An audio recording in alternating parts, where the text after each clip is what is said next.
నా జీవిత భాగస్వామి. ఇది నా వ్యక్తిగతమైనటువంటి విషయం కాబట్టి నేను ప్రస్తావించడం లేదు. ఇలాంటివి ఎన్ని జరిగాయో, ఎంతమంది ప్రమోషన్లో అన్యాయానికి గురయ్యారో, ఎంతమంది అసిస్టెంట్ ప్రొఫెసర్లుగానే మెడికల్ ఎడ్యుకేషన్లో రిటైర్ అయిపోయారు జీవితం అంతా. ఒక్క పదోన్నతి లేకుండా అసిస్టెంట్ ప్రొఫెసర్లుగా, అసోసియేట్లుగానే ప్రమోషన్ లేకుండానే రిటైర్ అయినటువంటి వాళ్ళు అనేక మంది. I can cite many examples, నేను స్టడీ చేశాను కాబట్టి. ఇక మా జీవిత భాగస్వామి ఆమె డాక్టర్. గుంటూరు మెడికల్ కాలేజీలోనే ప్రభుత్వ కాలేజీ జరిగింది, గాంధీలో ప్రభుత్వ కాలేజీలోనే ఎండీ చేసింది, మెడికల్ మైక్రోబయాలజీలో అసిస్టెంట్ ప్రొఫెసర్గా అంతకుముందు మెడికల్ ఆఫీసర్గా పనిచేసింది. 1996లో సర్వీసులో చేరింది.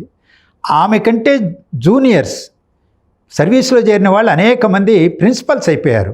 ఆయన కంటే జూనియర్స్ కూడా ప్రొఫెసర్స్ అయ్యారు, హెడ్ ఆఫ్ ది డిపార్ట్మెంట్స్ అయ్యారు. ఆయన రకరకాల సమస్యల వల్ల ప్రమోషన్ ఆమెకి రాలేదు. రోస్టర్ పాయింట్ ప్రమోషన్స్లో కూడా అదొక కారణం. ఉమ్మడి రాష్ట్రంలో అక్కడ కూడా లోపాలు జరిగితే ఎత్తి చూపెట్టాం, కోర్టుకు వెళ్ళే ప్రయత్నం కూడా చేశాం. డిఎంఈ మీరు కన్నా ఇప్పుడు గొడవ చేస్తే తెలంగాణ ఉద్యమం జరుగుతుంది, అసలు మొత్తం అందరికీ ఆగిపోతాయి, అందరూ నష్టపోతారు, మీ ఒక్కరికే ఇప్పుడు నష్టం జరుగుతుంది, దయచేసి అంగీకరించమని విజ్ఞప్తి చేస్తే సరే వదిలేసాం, మీకు ప్రమోషన్ వదిలేసుకున్నాంలే అనుకుందామని. అలా వెనకబడుతూ వచ్చింది. రాష్ట్రం విడిపోయింది. సో ఇంత జరిగిన తర్వాత, రాష్ట్రం విడిపోయిన తర్వాత ఒక ప్రొవిజను చట్టంలో పెట్టారు. ఆ చట్టానికి అనుగుణంగా కమల్నాథన్ కమిటీ సెంట్రల్ గవర్నమెంట్ వేసింది. ఆ కమిటీ కొన్ని నిబంధనలు రూపొందించి జీవోలు సెంట్రల్ గవర్నమెంట్ విడుదల చేసింది. దాని ప్రకారం ఏంటంటే ఏ రాష్ట్రం వాళ్ళు ఆ రాష్ట్రానికి వెళ్ళిపోవాలి. ఒకవేళ వెళ్ళకపోతే ఎప్పుడు వెళితే అప్పుడు రాష్ట్ర విభజన నాడు ఏ పొజిషన్లో ఉన్నారో అదే పొజిషన్ కంటిన్యూ అవుతుంది ఆ రాష్ట్రం వేరే రాష్ట్రానికి వెళ్ళినా అనేది స్పష్టంగా రాశారు.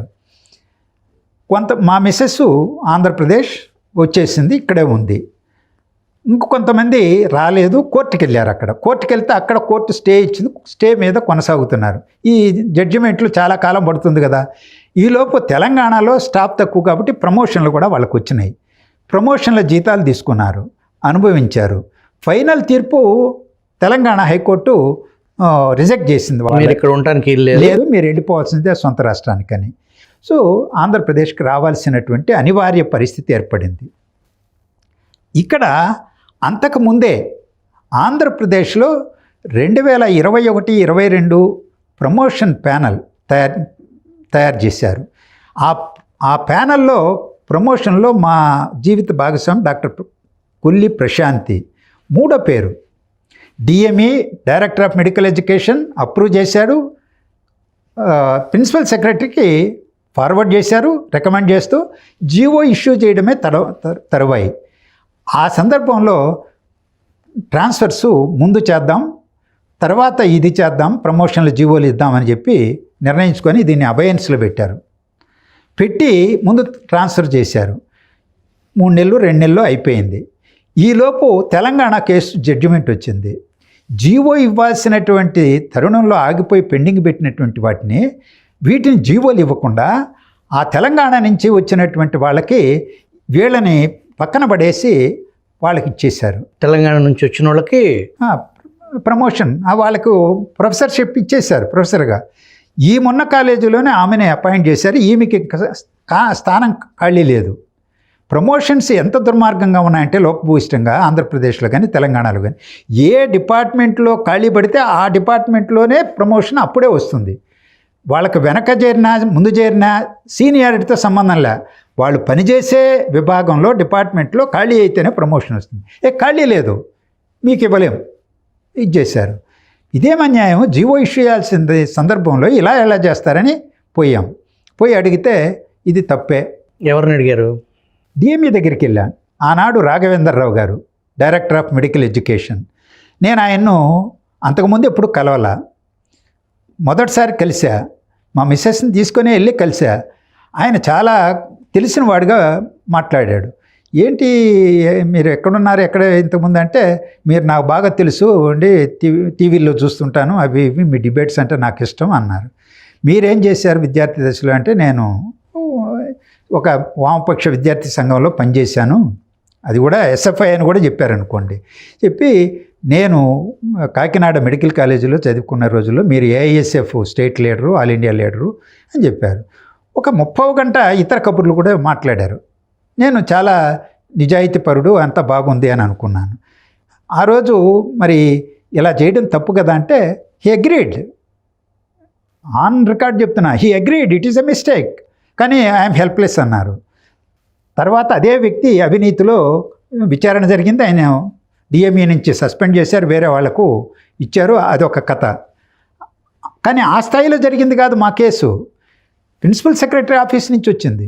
ఎవరు ప్రిన్సిపల్ సెక్రటరీ ఆ టైంలో? కృష్ణబాబు గారు ప్రిన్సిపల్ సెక్రటరీ. నేను ఆయనకు ముందు రిప్రజెంటేషన్ పంపించా. తర్వాత తెలిసింది ఇద్దరు ఉంటారు, ఈ విషయాలు చూసేది ముద్దాల రవిచంద్ర గారు అని చెప్పారు. జీవోలో కూడా ముద్దాడ రవిచంద్ర గారి పేరుతోనే జీవో ఇష్యూ అయింది. సో ఆయనకు మళ్ళీ రిప్రజెంటేషన్ మేడంని మీ శ్రీమతి గారిని పక్కన పెట్టేసి తెలంగాణ నుంచి వచ్చిన ఆవిడతో జీవో సంతకం పెట్టిన స్పెషల్ జీవో వాళ్ళ ఇద్దరే కోసమే స్పెషల్ జీవో ఇష్యూ చేశారు, ఇద్దరి కోసమే స్పెషల్ జీవో. సో అది ఆ స్పెషల్ జీవో మీద సంతకం పెట్టింది ఆనాటి principal secretary health Muddada Ravichandra గారు. సో దాన్ని రిప్రజెంట్ చేసినా కాకపోతే తప్పని అంగీకరిస్తారు, చట్టం అంగీకరించదని చెప్తారు, కానీ జీవో క్యాన్సిల్ చేసి ముందు సెలెక్ట్ చేసినటువంటి వాళ్ళకి జీవోలు ఇవ్వరు, ప్రమోషన్స్ ఇవ్వరు. హైకోర్టుకి వెళ్ళాం. దీని మీద హైకోర్టుకి వెళ్ళాం. రిట్ పిటిషన్ దాఖలు చేశాను. రిట్ పిటిషన్ దాఖలు చేసిన తర్వాత ఇక గవర్నమెంట్ ప్లేడర్లు అటెండ్ గారు కదా, వాయిదాలు వేయించడమే, వాయిదాలు జరుగుతున్నాయి. మేము రిప్రజెంట్ చేస్తూనే ఉన్నాం, కనీసం కోర్టు వైపు కన్నా రండి మీ వాదన వినిపించండి అని. లేదు. ఫైనల్గా ఒక 1 year పాటు లాగిన తర్వాత జీవో విత్డ్రాన్ తీసుకొచ్చి రిప్లై కోర్టులో వేశారు, సబ్మిట్ చేశారు జీవో విత్డ్రా. ఎందుకంటే వాదనలు చేస్తే దొరికిపోతారు, అది పెద్ద న్యూస్ అయింది. సో సైలెంట్గా జీవో విత్డ్రా అని అన్నారా? విత్డ్రా చేసాం జీవో అని పెట్టేశారు. మనకు అనుకూలంగా జీవో వచ్చింది, అయితే తీర్పు వచ్చింది. తీర్పుని ఇంప్లిమెంట్ చేయమని ఒక 1 రోజుల పాటు గడువు ఉంటుంది కదా, రిప్రజెంట్ చేసాం, చేయలే.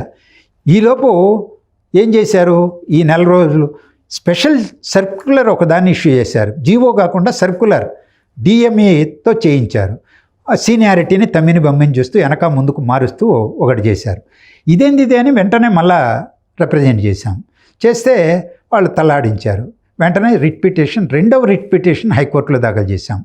దాన్ని ప్రొలాంగ్ చేస్తూ వచ్చి ఫైనల్గా తీసుకొచ్చి ఆ సర్క్యులర్ను కూడా ఉపసంహరించుకున్నామని రిటర్న్గా వేశారు హైకోర్టులో. సో మనకు అనుకూలంగా మళ్ళా రెండోసారి విజయం. దాన్ని ఆధారంగా చేసుకొని మీరు ఇంప్లిమెంట్ చేయండి, ఇప్పటికైనా కోర్టు ఈ జడ్జిమెంట్స్ దృష్టిలో పెట్టుకొని అంటే లేట్ చేస్తామన్నారు. లేట్ చేస్తూ 30 days పీరియడ్ ఉంది కదా, మనం కోర్టు కోర్టు ధిక్కార కేసును వేయడానికి. ఆ పీరియడ్లో ఏం చేశారంటే ఆ క్యాండిడేట్ని ఎవరికైతే అక్రమంగా ప్రమోషన్ ఇచ్చి కూర్చొని ఆమె చేత హైకోర్టులో అప్పీల్ దాఖలు చేయించారు. సో ఆవిడ రంగంలో దింపితే దీన్ని మళ్ళీ పొడిగించేదానికి మళ్ళీ టైం పాస్ చేయడం. She's continuing her position. So అక్కడ పోయారు. అక్కడికి వెళ్ళిన తర్వాత విచారణ మళ్ళీ కొనసాగింది.